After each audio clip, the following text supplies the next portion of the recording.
Yeah, happy Thursday. Thank you for tuning in. Today's technique focus is going to be on the catch. I'm going to be talking about kind of what to look for at the catch. So, the goal of this is for both paddlers and for coaches as they are kind of looking to make improvements for themselves or their paddlers. My mission is to help develop community focused paddlers and leaders. And I want to provide mindset, technique, and coaching talks to support you with your goals. So today we're going to talk about the entry and the catch. And I'm going to talk about using the three levels for fixes and specifically about body positions when we are talking about the catch regarding the head, the spine, the shoulders, the arms, the hips, and the legs.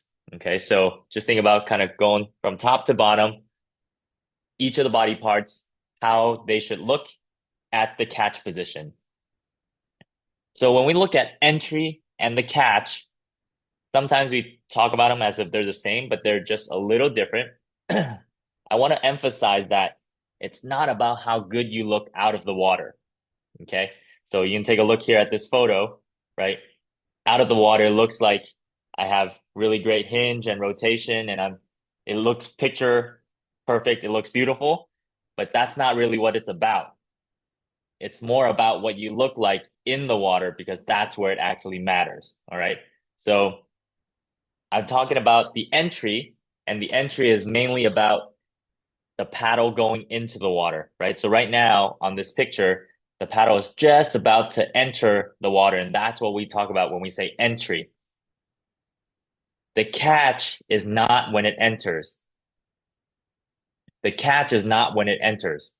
The catch is when the paddle is fully buried all the way in the water, and then you load your power at the catch. All right.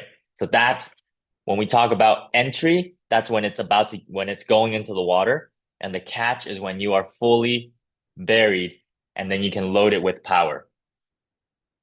And I like to think about it with in terms of the three levels. Last week, I talked about the three levels of video review, where when coaches do video reviews, they will start at the bottom, where we talk about big general fixes first. Then they move up to small nuance fixes and then into team fixes. And so when you think about where paddlers or where teams are, this is kind of the trajectory as it goes up.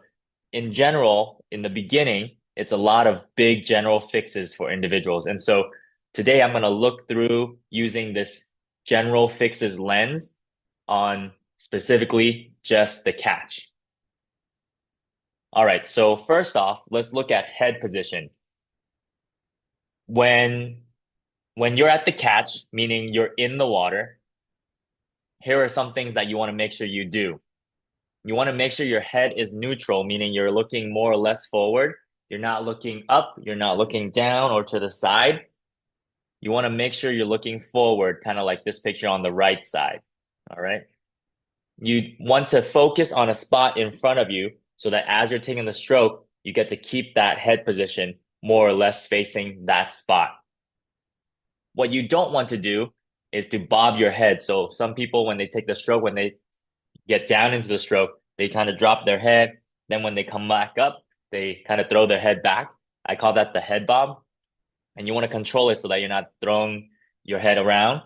Some people also, when they take a stroke, they kind of look under their arm.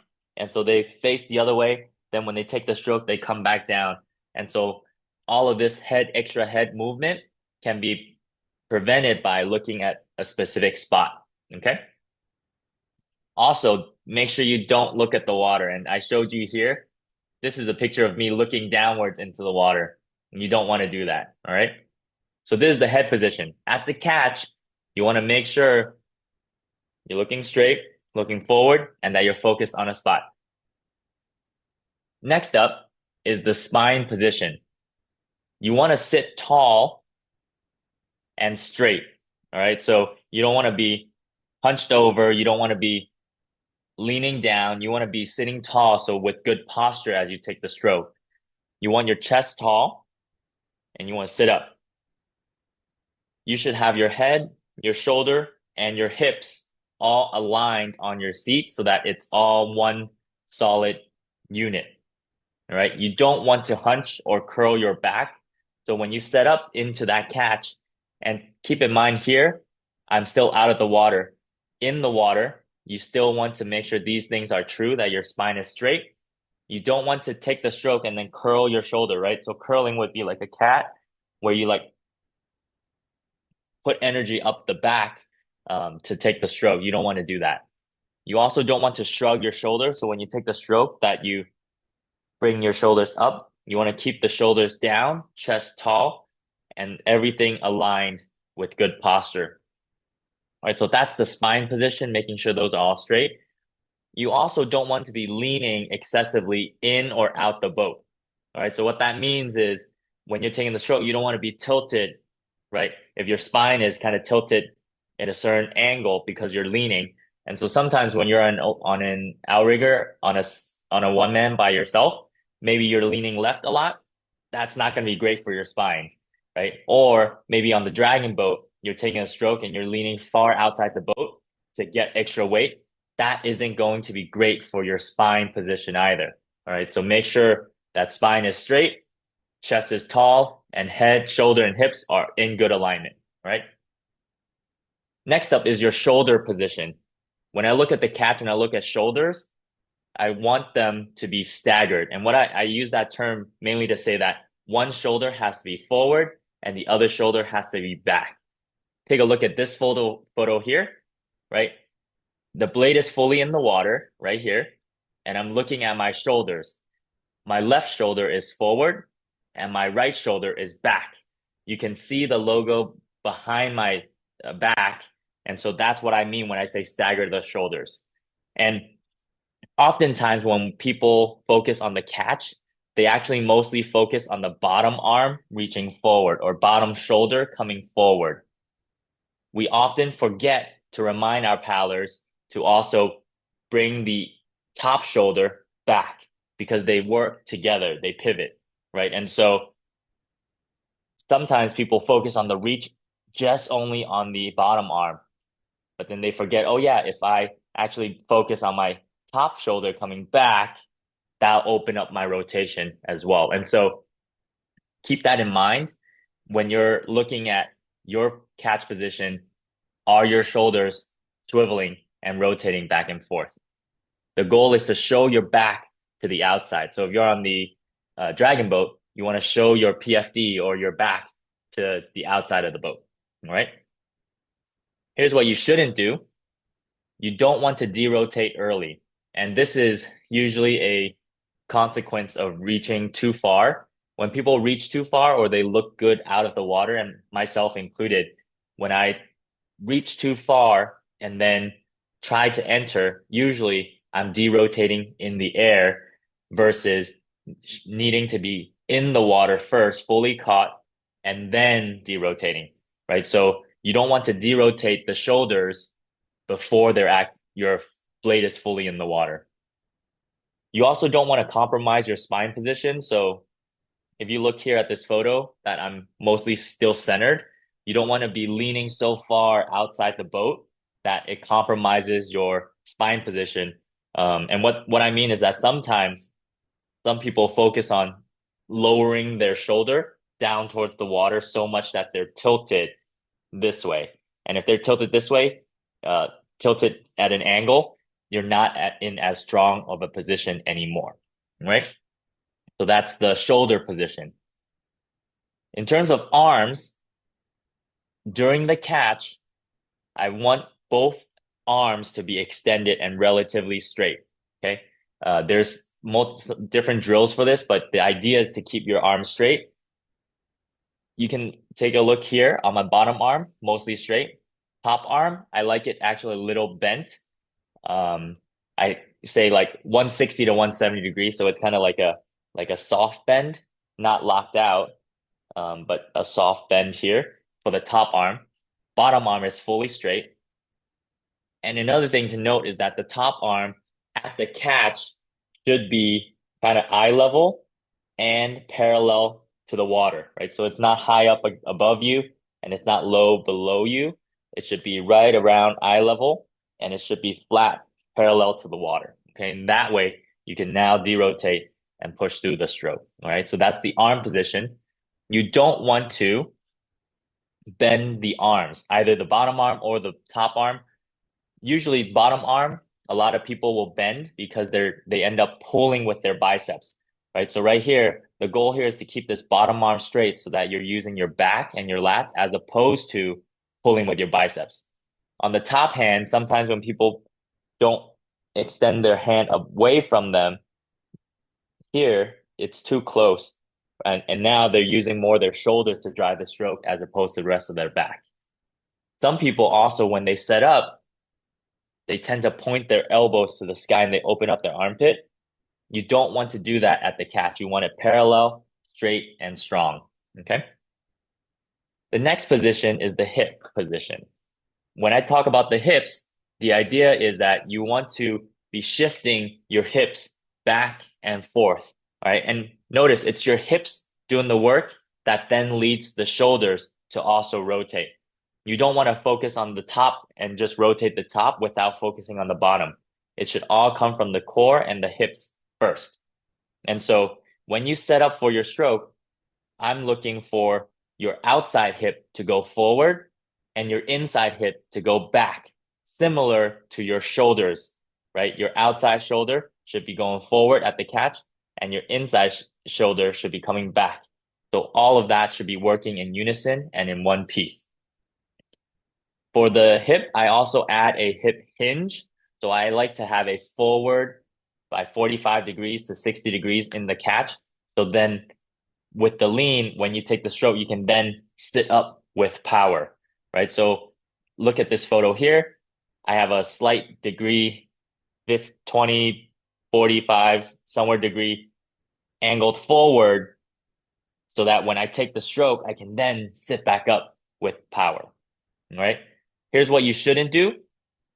Sometimes we end up paddling with just our upper body and we forget to engage the hips. We forget to engage the bottom half. So don't forget that.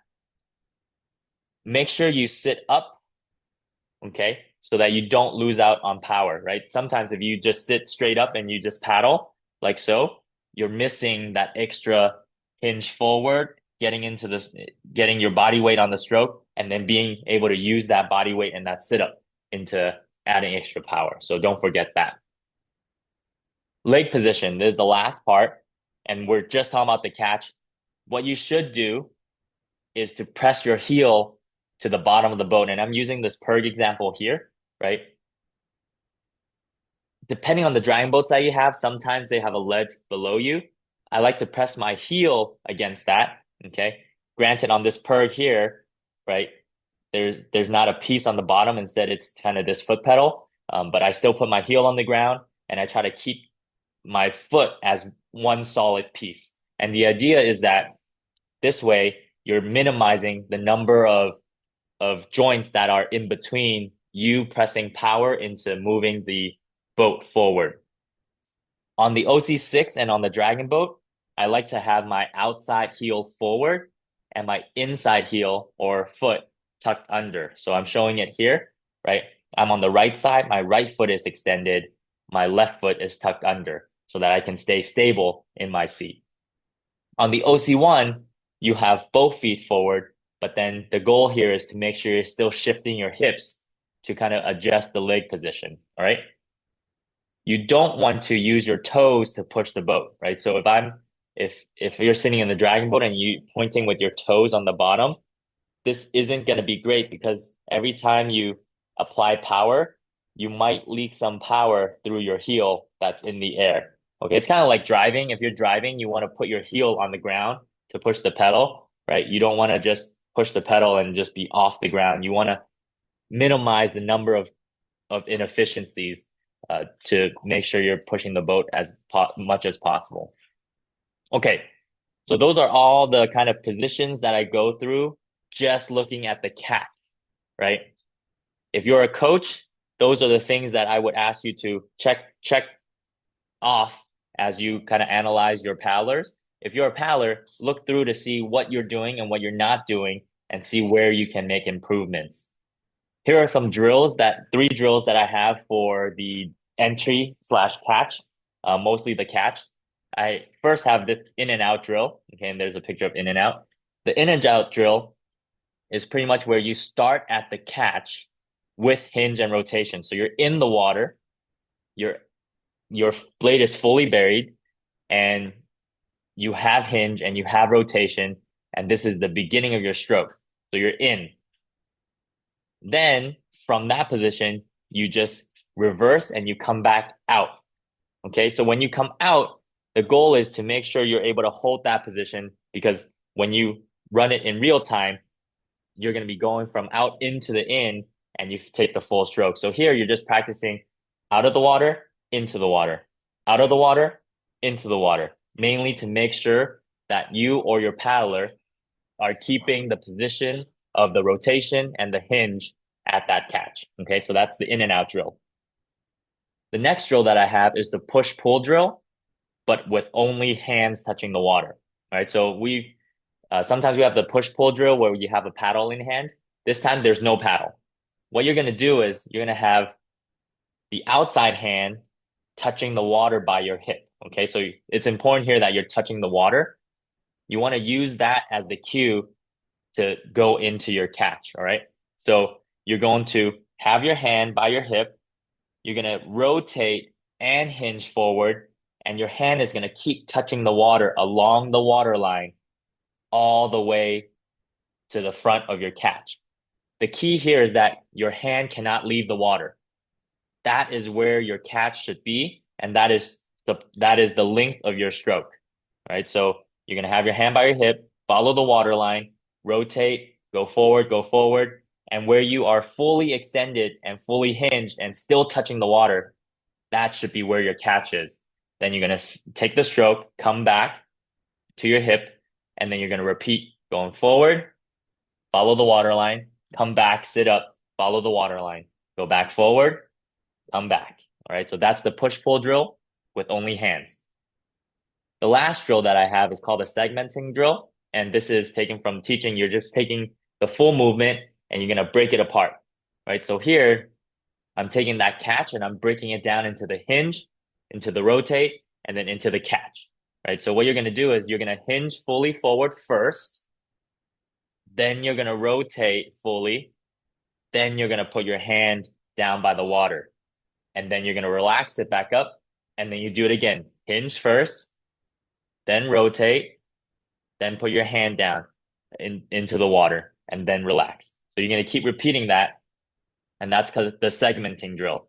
The goal is that by doing that drill, these drills multiple times, then when you're taking the stroke and paddling normal, that you can be fluid through all your strokes and then getting the right position at the catch.